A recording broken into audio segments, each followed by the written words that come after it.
Welcome to the corner of Morris and Queen. My name is Chris Green. I'm the owner of Atlantic News. Very happy to have with us today the editor-in-chief of the National Post, Mr. Rob Roberts. Rob, welcome. Hello, thanks. I've been coming to Atlantic News for 40 years. Yeah, well, it's been around 52 years, so There you you've got go. a big chunk There of it. you go. Well, thank you for that. Yeah, it's I feel lucky to have stumbled upon this place, and it's such a center of the community. It allows us to use this place as a platform to have discussions like this. So thank you for joining us. We're going to talk a lot about a lot of things today, the National Post and some politics. But first of all, before we talk about your role as editor-in-chief, a little bit about your background. How is the head person at this major newspaper living here in Halifax? What's been your path? All right, let me tell you the long version. If it's too long, you stop me. Okay. So I'm from Montreal, but I've spent much of my life in Halifax.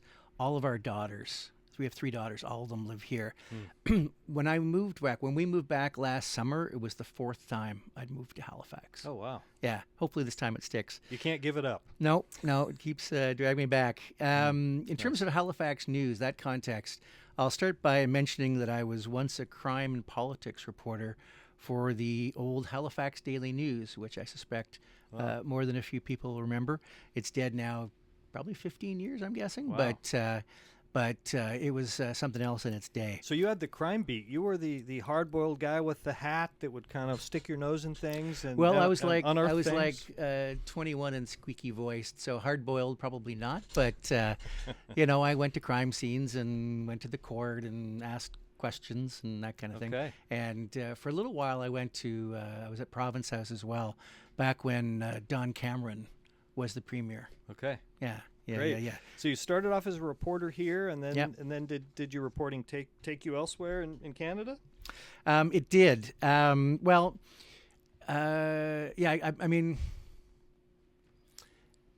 when I was 25 or so, I got a job in Ottawa at the Ottawa Sun, but the Sun newspapers weren't for me, so the editor of the Daily News at that point, a guy named Doug McKay, was kind enough to offer me an editing job. And that was the first time that I sort of got off the street, so to speak, 25, 26, somewhere in there. One of the things that convinced me to do this was when I was in Ottawa. I was a cop reporter there, and there's a lot more crime in Ottawa, or at least a lot more crime that the Ottawa Sun covers than the Daily News covered. And I was a full-time cop reporter, so I spent a lot of time chasing dead people's families. And I think in any job you do things you don't want to do. I had to do things I didn't want to do too often, and so I kind of welcomed the chance, frankly, to sit behind a desk for a little while and take sort of a higher look on the news. To get into editing. Okay, so did you have a position with the National Post before you were named the editor-in-chief? Okay, I'll give you that. I'll give you that spiel. So after another 5 or 6 years at the Daily News as an editor, I got a job at the Montreal Gazette, my hometown newspaper, which I delivered at one point in my life, and was there for about 18 months. And then one of my bosses there went to this little startup called the National Post. It was 1998, Right. and he asked me to come work as an editor, copy editor Was specifically. that Conrad Black? No. No. I him didn't. himself. I didn't meet Conrad. Actually, I met Conrad Black on launch night, but that's a different Okay. story. Yes. I sort of made a point of introducing myself. Okay. So a new newspaper, and So there was this new newspaper, and so they invited me to come interview for them, and it was it was funny because they were hiring a lot of high-end positions, a lot of really smart people, but they needed people who actually just knew how the plumbing worked, right? And one of the things I had at that point was I knew how the plumbing worked on how to design a news page, which is was a software called Quark Express. And literally the only question they asked me was, do I know how to use Quark Express? Thankfully I did, so I got hired. You're in. Yeah, and then what happened was, that was 1998. There was I'm guessing, but 150 people, really smart people, a lot of money being put into it.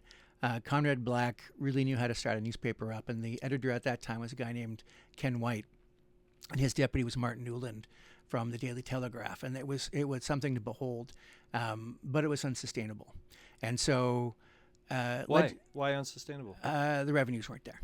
Okay, so they were paying big money for these top people to come in, but Yeah, advertisers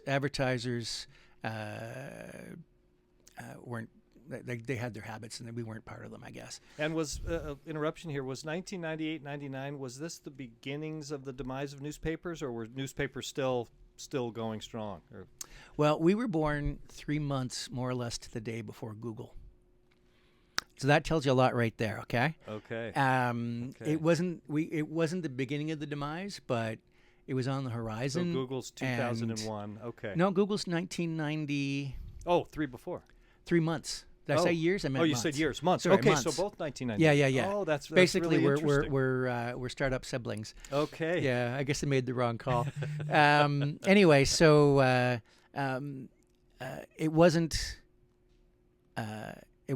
We weren't. The decline hadn't begun yet, but you could begin to see the rumblings of it. Anyway. All right. So I interrupted you. So it was not sustainable to have all those top people in, so they had to let them go, or what was?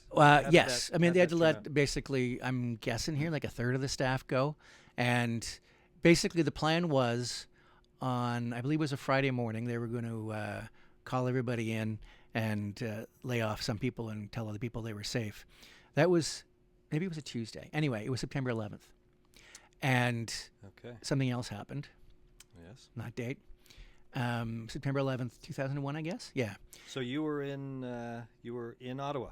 Toronto. In Toronto. Toronto. Yeah, it was a Toronto newspaper, Toronto-based. Yeah. And so it, because of 9/11, they put it off for 4 or 5 days, but another, on the following Tuesday or whatever, they brought everybody in. I got a call from my boss who said, Rob, you're okay, but I want you to know some stuff's coming down.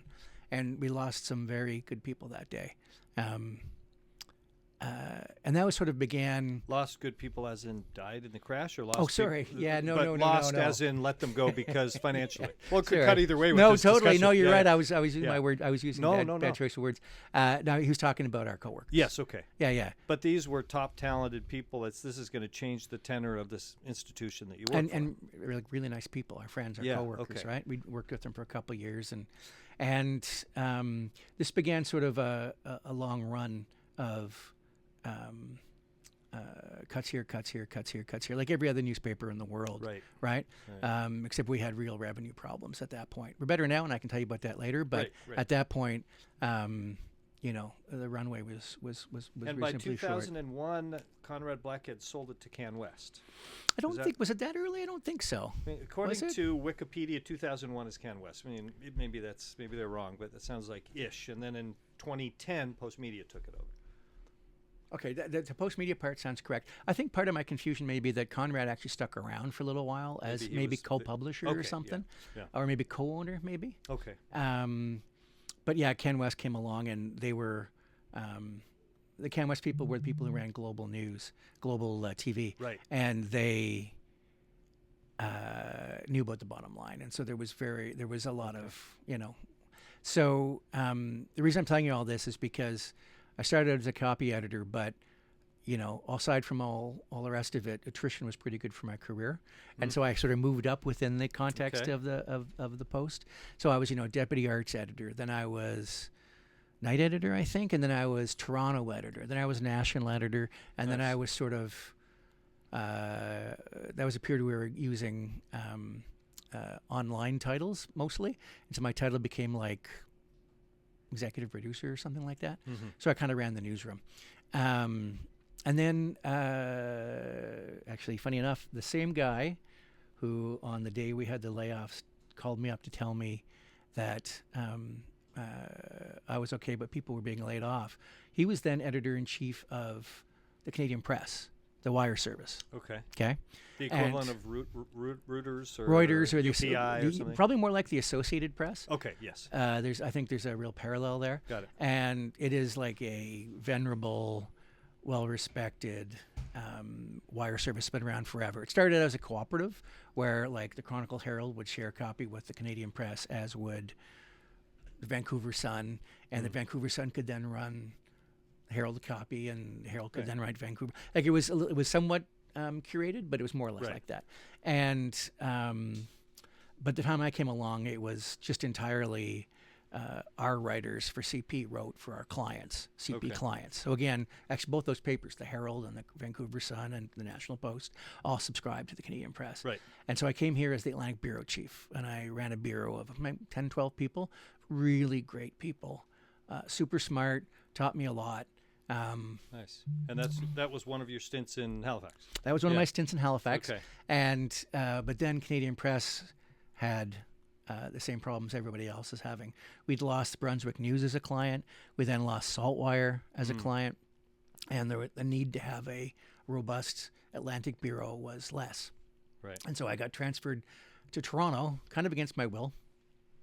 My family, we were then living in a little nice house by the Dingle. Not on the water, but overlooking the water. It was gorgeous. Nice. And we took a vote in the family. Do you want to move back to Toronto? And everybody said no. But then my boss said, you got to move back to Toronto. Veto. So I moved back to Toronto. But Yes. as it happened simultaneously, this job came along. They were looking for an editor-in-chief of the National Post. I was what they call a day oneer, somebody there from the beginning. And the National Post's identity is such that you need somebody who understands what it is and what it does. Absolutely. And that's one skill I happen to have. And that seems like an offer you can't refuse. Man, I'd be honest with you. I mean, in your field, honestly, I would think. I That's 100%. I wouldn't have said I'd ever be editor-in-chief of anything, to be honest with you. well, these things happen. Right. But and I had some, I did some painful first months for sure, and maybe in first years. But it was an offer I couldn't refuse. If I failed at it, I'd go down trying. Exactly. And so when did that happen? When did you start as the editor-in-chief? A couple years ago? 7 years ago. 7 years ago. Wow. Yeah. Well, fantastic. Yeah. So you have a history with the National Post just about as long as it has been a paper. So you certainly know what the Post is about and what it stands for. I was there 3 months to the day before the paper actually published its first edition. Right. And I remember once we found out the actual publication date, I said to my boss, the guy who'd brought me from the Gazette, I said, okay, so I guess if I make it to opening day, I pass my 3 month probation, right? 3 months probation. And he looked at me and he said, Rob, we can fire you at any time. Okay. Yes, sir. Get back to work. Yes, sir. Okay, so you know the National Post. Yep. And we'll talk a little bit in a couple minutes about what the Post role is. But first, the editor-in-chief. What's the role of an editor-in-chief? Do you and we were looking. We have the three Toronto papers here on the table that we were looking at and kind of comparing the Star and the Globe and the Post. Yep. And you pointed out a couple of articles. So the editor-in-chief's role. What do you do? Do you actually choose what's on the front page? Do you direct the editors? Because there's quite a few managing editors. Try to give us the summary of that. The main task is to set the priorities and the strategy for the newspaper and then help everybody else implement them. Okay. Right? It's not a big newsroom now. I think I said it was like 150 people back in the day. It's fewer than 50 now. Okay. All right. So it means everybody does a little bit of everything. Whatever needs doing. I do some writing. I do some editing.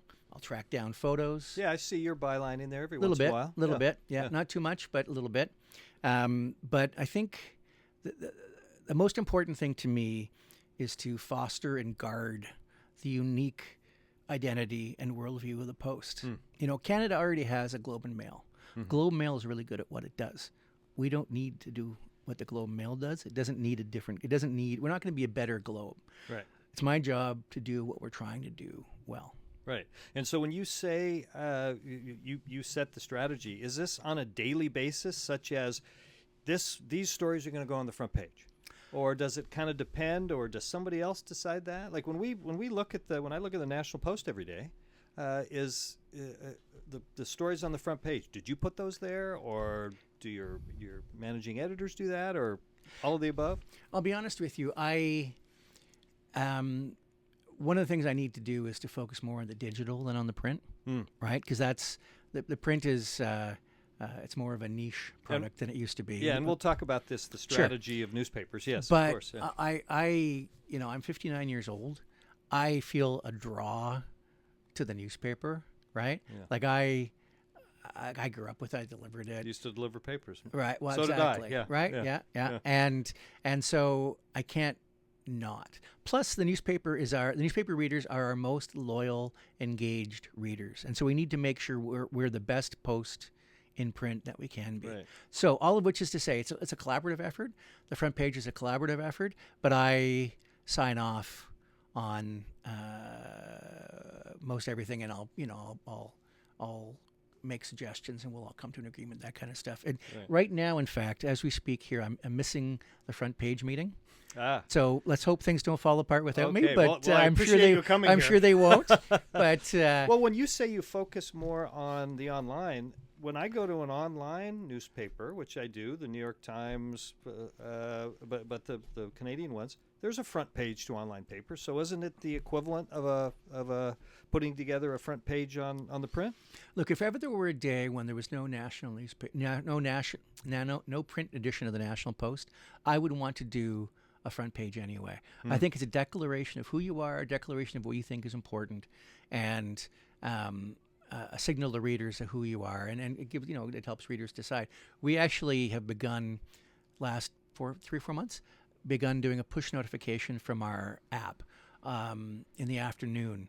That is sort of like, here's our top stories. We call it the afternoon front page. Oh, nice. It is not in print. It is just our online front page, because I think that has a magic to it. Even like there are interns that come in who are like 22 years old from Kings or wherever, and like they've probably never seen a newspaper in their entire life unless they're here buying some candy or whatever. Yeah. Who, like, I'll send them a PDF of the front page, and they'll get so excited. Being on the front page, man, it has mojo. Right. Okay, so you set that you make sure that the paper continues on and meets its ideals. So let's talk about what is the role of the Post. So the Post is, I did a little research as a recent Canadian and becoming a citizen here. The National Post, a relatively new newspaper from 1998. If you compare it with the other big ones from Toronto, the Globe, which used to be 2 papers, the Globe and the Daily Mail and Empire, back from the 1840s. The Globe came together in its current iteration in 1936. And a key thing to understand is that George Brown, who was like a father of Confederation and almost as important to the founding of the country as Sir John A. Well, arguably anyway. Okay. He was the editor of the Globe. So this is publisher, owner of the Globe. Whatever he ran the So founding father stuff. The Globe is venerable. That's the word for them. Right. Would you compare it to a New York Times, kind of the down south of the border, all the news that's fit to print? If you are in business or politics, you read the New York Times, you read the Wall Street Journal, but certainly the New York Times sets the standard. Is that and I set those two equivalent. Would the Globe be the equivalent up here? Would you say? It's an unfair question to ask the guy trying to take him down. Well, we'll get into. I mean, this is a. What I'll say is this: is that if you want smart conversation about public policy and in-depth policy conversations and that kind of stuff, it's a great newspaper. You go to the Globe. I personally find it a little dry. Yeah, it could be a little staid, certainly, and then you have and we'll get into the Globe and particularly the Post and the Mission. So the Toronto Star, I learned, has been around since forever, the 1800s, but in its current iteration, it started in 1900. Been owned by the same company since 1958. Now Nordstar. And it appears to me, as a newcomer, that the Star has and it was interesting to hear that the Star has a larger circulation in Toronto than the Globe, because and the article I read, it was because of their Sunday paper, where the Globe, but that's in Toronto, right?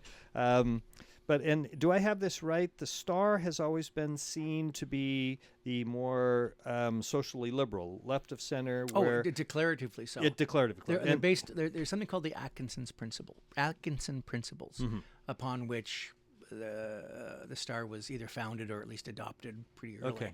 which is a bunch of social justice stuff. Okay, well that makes sense because when I read Althea Raj, oftentimes she comes from that perspective. Her column in the Star. She's doing her job properly. Right, right. So, Yeah. so you have the Star left of center. You have the Globe, which is a large center, maybe a little left, little right. And so certainly you need in a news and a public policy setting an institution that represents a right of center. Now, tell me if I have this right. I was reading a blog from John Ivison. Yeah. And we'll talk about this particular issue, which was very interesting. But Ivison's take on the Globe throughout this blog, I found interesting. He said the Post is a big tent organization, the National Post. It's changed over the last 25 years. Founded on principles that have not wavered, according to John Ivison, one of the most well-known columnists of your paper, I would say, right? Founded on the principles that have not wavered: open markets, individualism, liberty, limited government, rule of law, free speech. Yep. Would Yep. you say that's pretty right on what the paper's all about? 100%. This is kind of what I was getting at. Canada does not need two Globe and Mails, and I think that Conrad Black, when he founded us, this was the worldview that he kind of forced a little bit. And He was it- actually tried to buy the Globe and Mail. Couldn't. They Interesting. wouldn't sell. I think it was the Interesting. Thompson family at that point. That must have been viewed as barbarians at the gate. A little bit, but the barbarians went and founded their own, whatever the gate was hiding behind. That's right. Interesting. Small government, low taxes, personal freedoms, Right. capitalism for sure, prosperity, a robust defense. We've always been, especially in our commentary, explicitly Zionist, which in 1998. And was that part of the founding piece as well? 100%. Yes, 100%.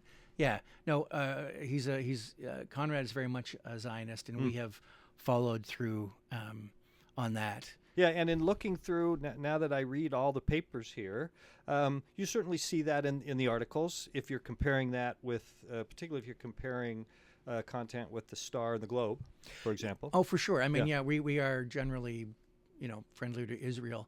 The other thing too is that I wouldn't say we're also just Zionist. We're also deeply engaged with the Jewish community, and I say this because we probably have less coverage of Israel and the war and all the rest of that, and a lot more coverage of anti-Semitism in Canada. Right. And what's it like to live in Canada if you're It is Jewish? not good right now. Yeah, well, the it's not- conversations I have. Well, it's not good around the world. Yeah. My wife, her best friend, who went to college with, parents from Israel.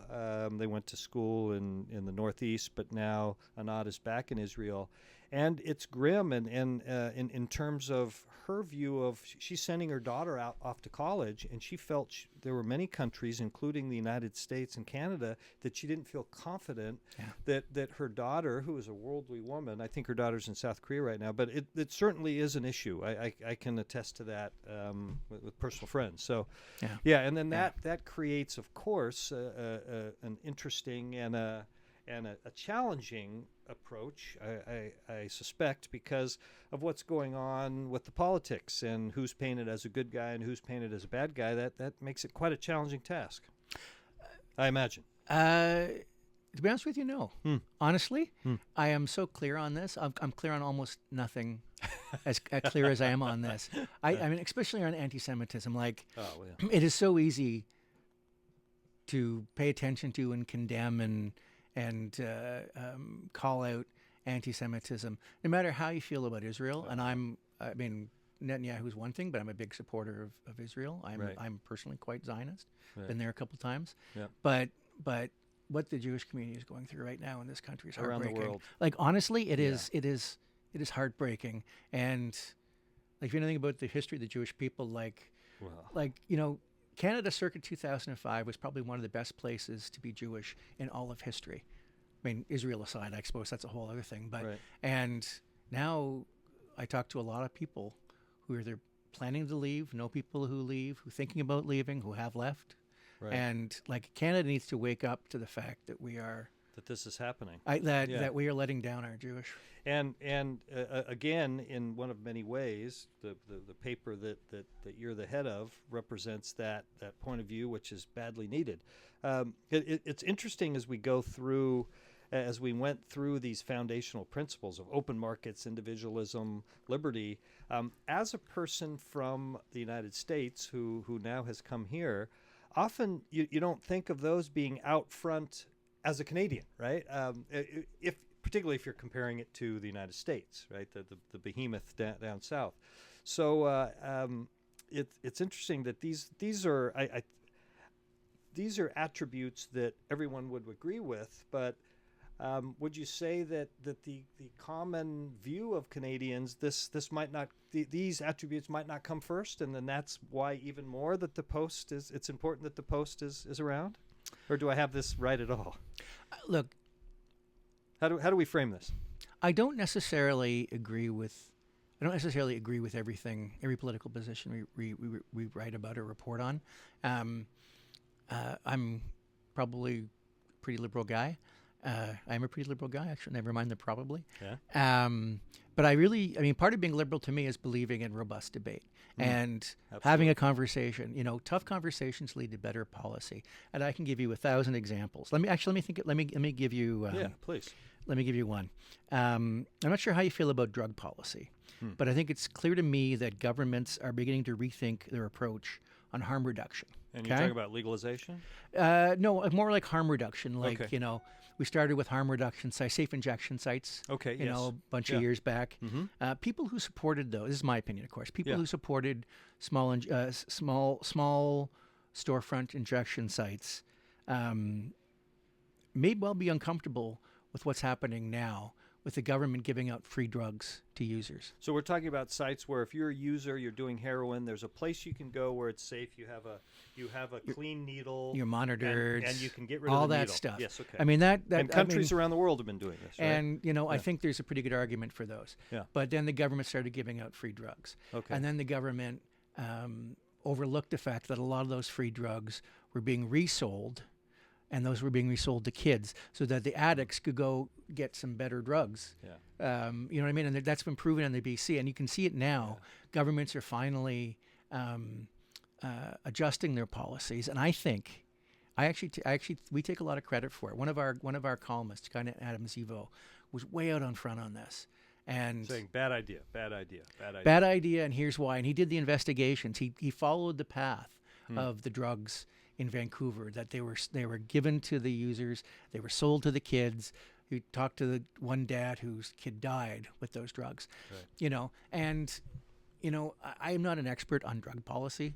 I don't want to pretend that I know everything, but I know that the conversation that we're now having around drugs is important about drug policy. I think it's a really important conversation to have. Same with MAID. Okay, this is me personally. I'm not against MAID, but man, they started expanding quickly. And now they're going to kill off people with mental illness, or at least they're talking about it. They wanted to, right? And before we move too fast on these, are we looking at possible consequences? And it's impossible to chart out the unintended consequences. Well, isn't it? exactly. And so these are tough conversations to have. The pro-MAID people are angry at us. The pro-drug people are angry at us. Right. There's 3 or 4 other areas I could mention that where people think that us bringing up these issues is irresponsible or whatever. It's not. It's irresponsible not to have the conversation, Right. in my opinion. Well, it's in a public forum. It's providing a dialogue. Back to what you talked about, and in any democracy, and certainly we're in a time right now where democracy seems to be on its back heels, and people are questioning democracy. But if you don't have a healthy debate of alternative points of view, democracy goes nowhere. Let me say this: the Halifax Examiner, okay? They are basically whatever we are. They're the opposite, Yeah. right? And I read both every day, and you get good things out of them. I think they both bring important perspectives, and I think people should probably read them both. Yeah, absolutely, absolutely. So the Post was born to serve a purpose that really didn't exist nationally in Canada at the time, and it still does that. Does the is that role changing at all, or does it remain, as Mr. Iveson said, it's an unwavering basis on these, and then everything stems from that? Or does the move from newsprint to digital change any of that at all? Or no? Are these the foundational principles that don't change, and the world can change, but if you view it through these lenses, you're going to be okay? It's my job that it not change, to be honest with you. I mean, the specifics may change, right? The issues change. And the country has changed along the way. I mean, somebody once asked me, when did the National Post get so right-wing? And I said, it hasn't. It's always been this way, but the what they call the Overton window, right? The Overton window of acceptable discourse has shrunk. That's the issue to me. And from where I sit, like, what we represent is a center-right, fact-checked, reliable. If we make a mistake, we'll say so. We're very careful. I killed off something today because we weren't sure it was solid enough. We represent responsible center-right, news and comment. Right. There is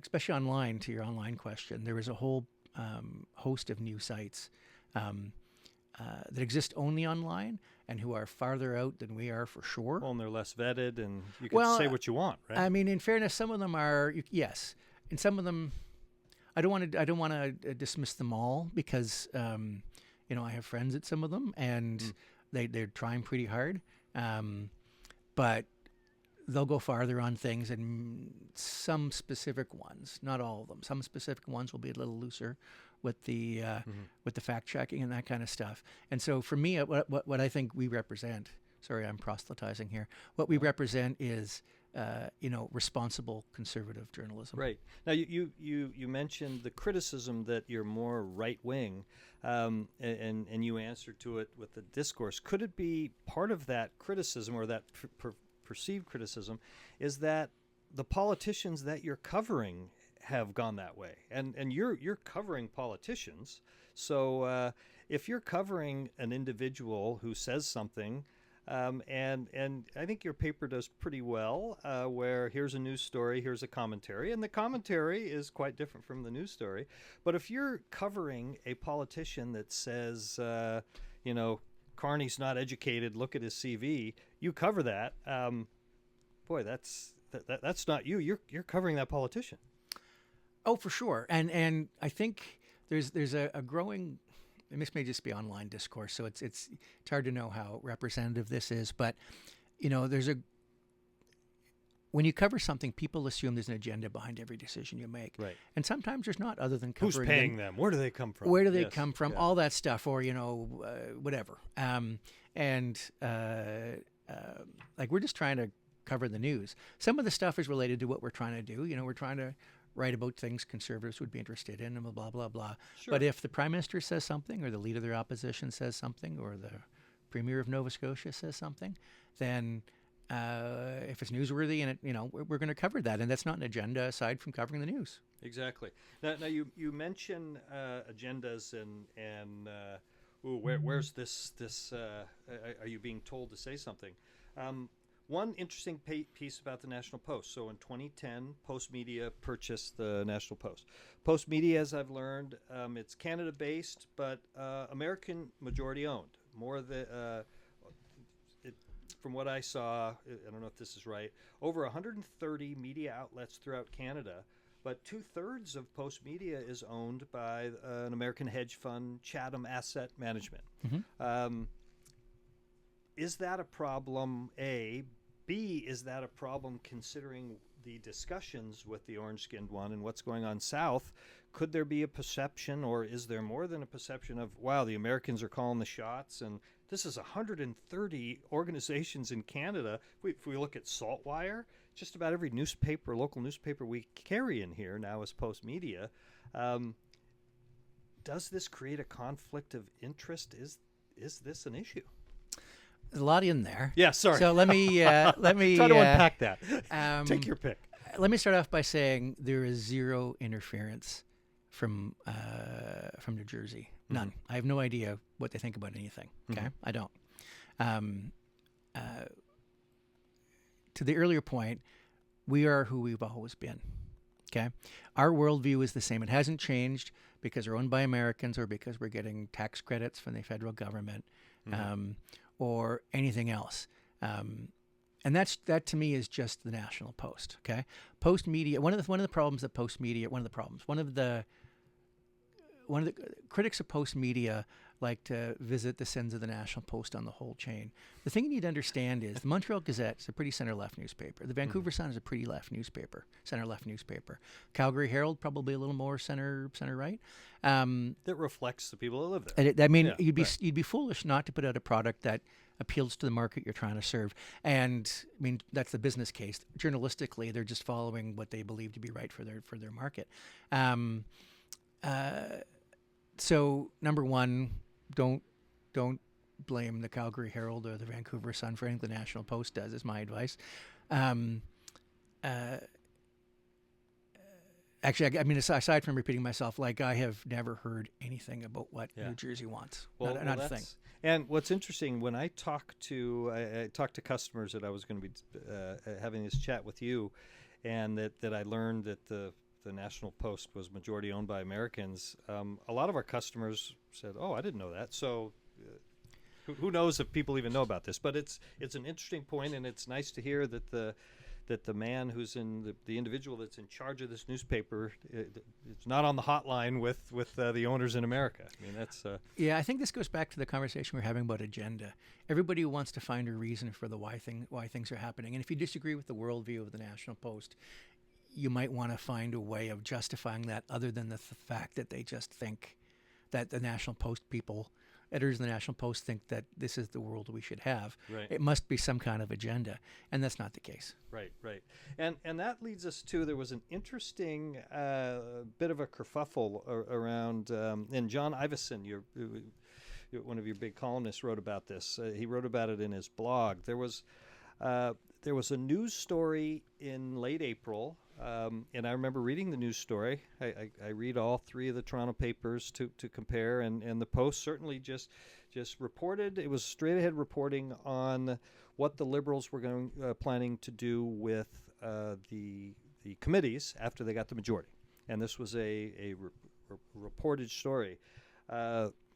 National Conservative individual Andrew Scheer, is he a former leader? He's the party's former leader. So, and I think he's the House leader. So the House leader. Now. So he came out and announced that that the Post was in the pocket of the Liberals, and that the Post was getting paid off by the government, and so here they are carrying water for the Liberals. And he made a very interesting point that I thought in his piece.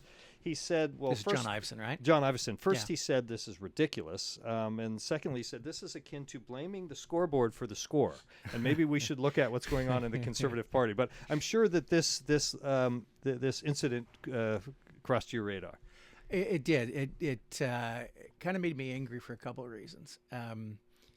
Mostly because, like, it's perfectly fine if he wants to criticize a specific story. Like, that's fine, right? I don't agree with him about that, but that's fine. But we're not a conservative newspaper in terms of cap C. We're a small C conservative newspaper, but we're not partisan. We certainly criticize the Conservatives as well as the Liberals and NDP. But we are clearly, in terms of mainstream media, probably going to be as friendly a newspaper to the Conservatives as anybody. I think that's certainly clear when you read your paper. And for him to be say those things, like, to me, I just thought he was ill-advised. Well, that seems to scream panic within the Conservative Party. To me personally, I mean, if that, to blame the Post for for not being fair to conservatives, that is, I think that line about blaming the scoreboard is a good one. I don't know about what the mood in the Conservative Party is right now. To me, that's more an insularity than a panic. I'm not as convinced as everybody else that Pierre Poilievre has done. I think he's, up until the time that Justin Trudeau resigned, Pierre Poilievre was the smartest politician in Canada. He sure was. He identified, he was good on social. He identified issues. He communicated on them well. He could eat an apple and talk to a journalist. He had it all. Right? And he was so good at making Justin Trudeau toxic. he screwed himself. But the question is, Right? did Then he? Trudeau did he, quit. Yeah, was that needed? Trudeau could do that by himself. I would argue, but anyway. But Poilievre certainly helped. Yeah, no, for sure. It's He not helped. an either and or. You're and right. He was anti-Trudeau, and being anti-Trudeau wasn't cool. Yeah, yeah. And then all of a sudden, Carney comes along, and that's frustrating. It's fascinating to see what's happening in the Conservative Party right now, because it seemed that Mr. Poilievre, for a while, after dealing with the fact that Carney has come in and Carney is eating the lunch of the Conservatives, taking their issues and putting them into play, and turning around on long-held liberal policies. Once Poilievre got over that, it seemed that for a short time he was turning the page and he was being diplomatic, and I'm working with Carney. But then I don't know if a switch was flipped, and now he's back to being the opposition. Perhaps it's because that's what he is. With the majority, he has the space now to perhaps regain his power and just be a sniper rather than a leader. It is an extraordinary time in Canada right now because of the Trump pressure, Yes. right? And Carney, who turns out to be a much better politician than his politician predecessor, Right. is playing the moment really well. You could, maybe Poilievre is figuring out exactly how to play, but it's also really hard to be opposition leader. We did a story the other day about Frank McKenna, who obviously longtime New Brunswick premier, impressive guy, went on to big business success, and then is now giving $20 million to St. FX. I knew him as a 17-year-old reporter at CKCW Radio in Moncton. Okay, that's where I worked before I came here. Okay. And what was his role at that time? Was he the premier he was Or the no, he was- opposition leader in New Brunswick? in New Brunswick. Okay. And I'm a short guy. I think he's actually shorter than me. I was 17 or 18. What the heck did I know? He didn't actually impress me that much. Like, he was a nice guy, very friendly, but it's hard to look good in opposition. It is very hard. Jean Chrétien looked bad in opposition. He was yesterday's man, all that kind of stuff. Right. And when was the last time you came across an impressive opposition leader?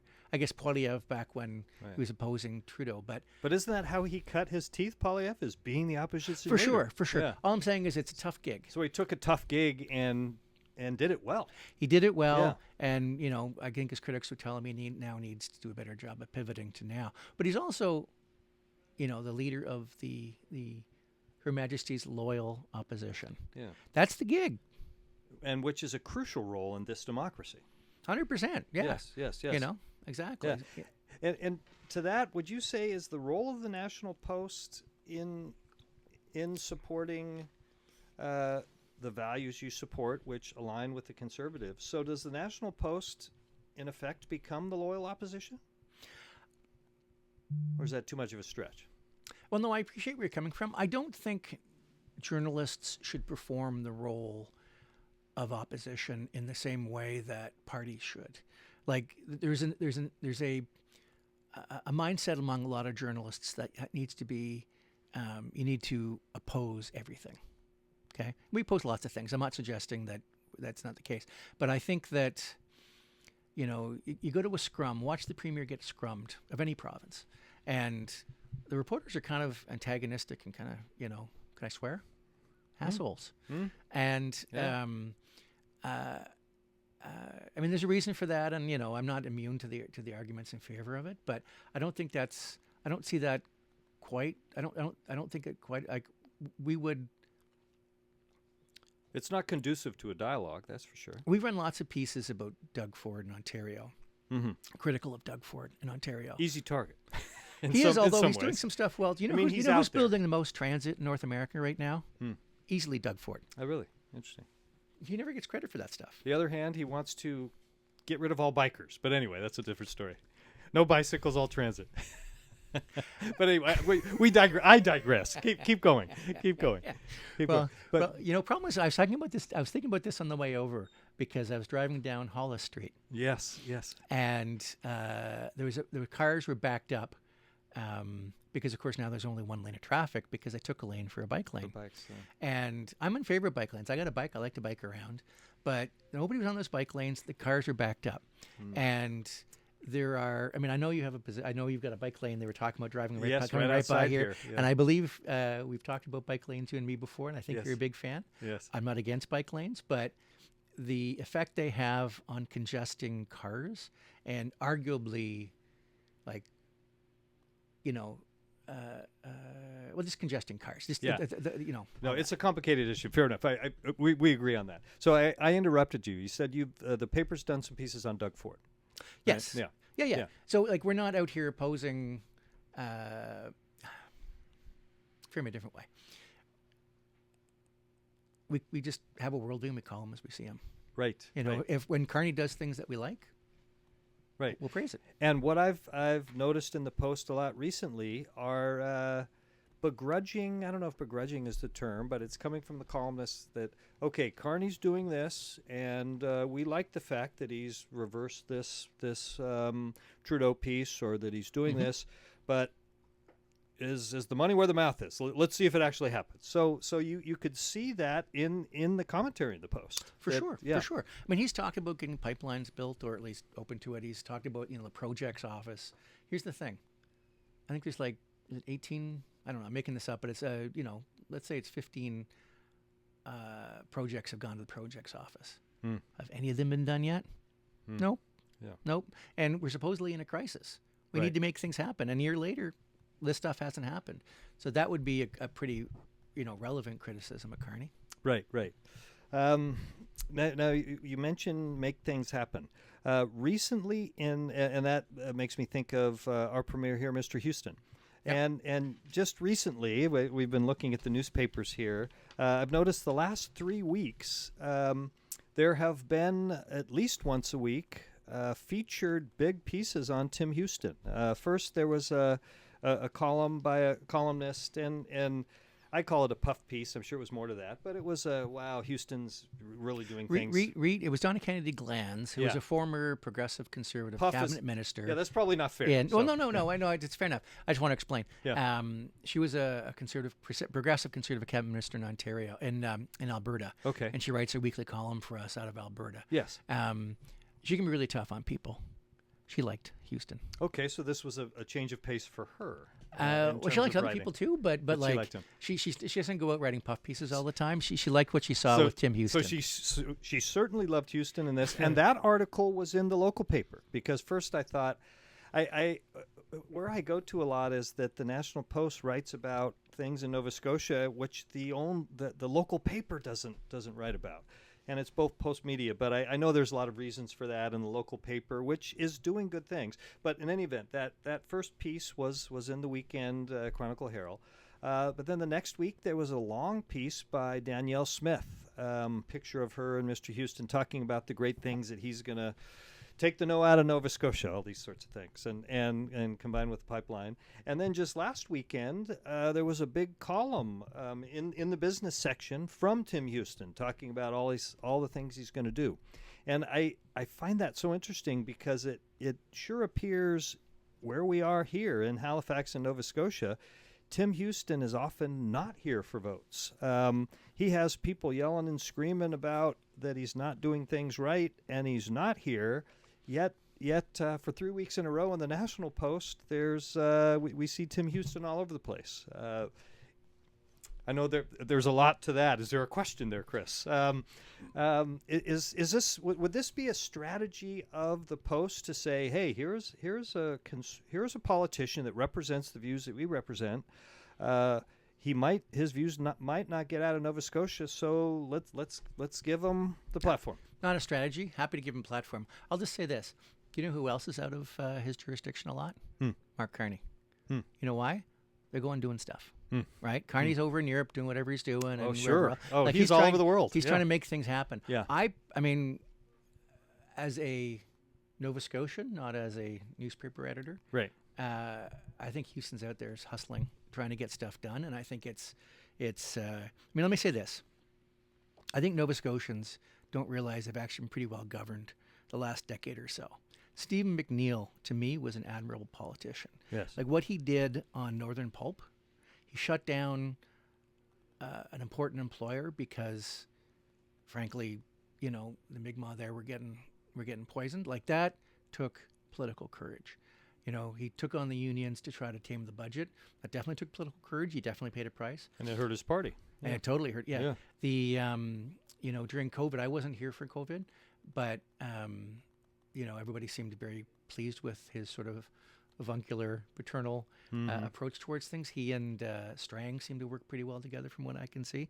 Now, Tim Houston, Is not those things.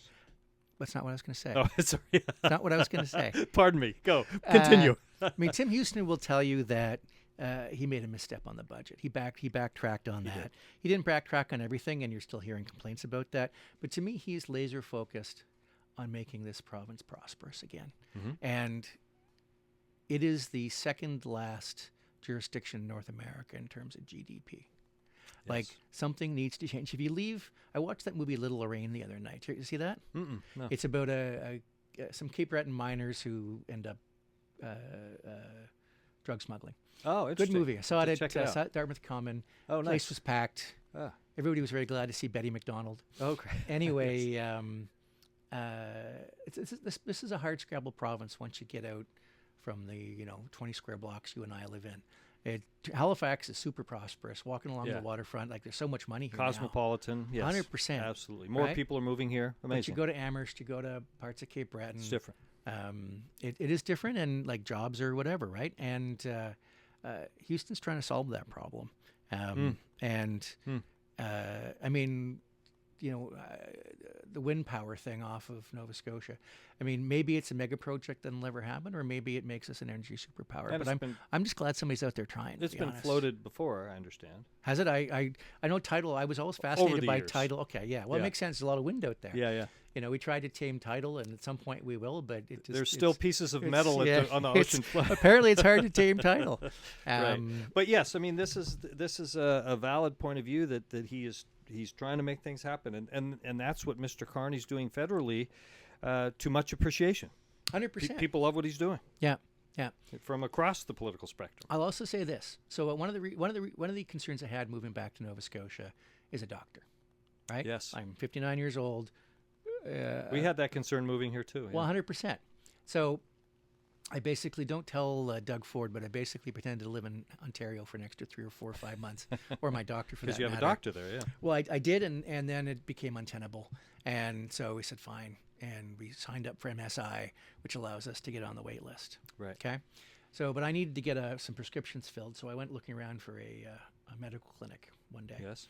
And the one at Scotia Square was my medical clinic when I was here before. It's no longer a medical clinic, but I went there. Well, it's interesting you mention that, because the one at Scotia Square, that is now my doctor. Is it? Our family was on a list, and we got a call saying after a year and a half later, and this is Who's your doctor? El Kafaji. Okay. Yeah. Not my And guy. that used to be a clinic, and now right. Used to be a So, walk-in yeah. clinic. It no longer is. But Yeah. anyway, I had to go to the Lawtons next door. Okay. So I went to Lawtons next door and then walked, and I just thought, look, I'm just new to the province. Like I'm not sure how to, how, just looking for advice from the woman at the front desk. Yeah.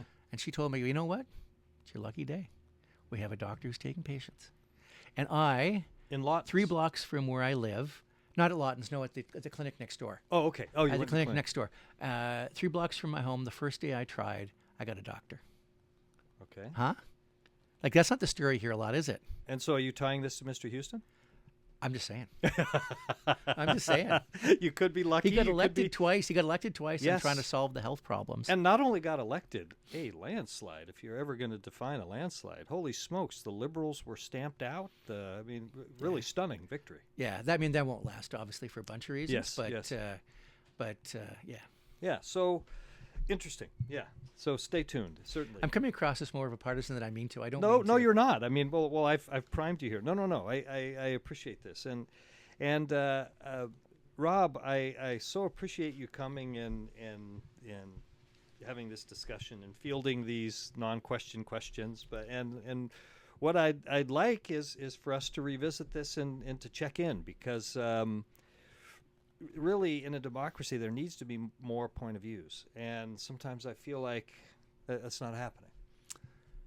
I think you're right, but I think the world might be loosening up a little bit. I'm actually a little worried that the world will loosen up a little bit, and the Post lose its competitive advantage. Ah, We don't. We you know, it's good for us that people won't talk about things. Do you know yes, what I mean? yes, yes. Because that means that we are unique that way. Right. Okay. Well, Rob Roberts, thank you very much for this discussion. It's been a pleasure. Thank you. Cheers.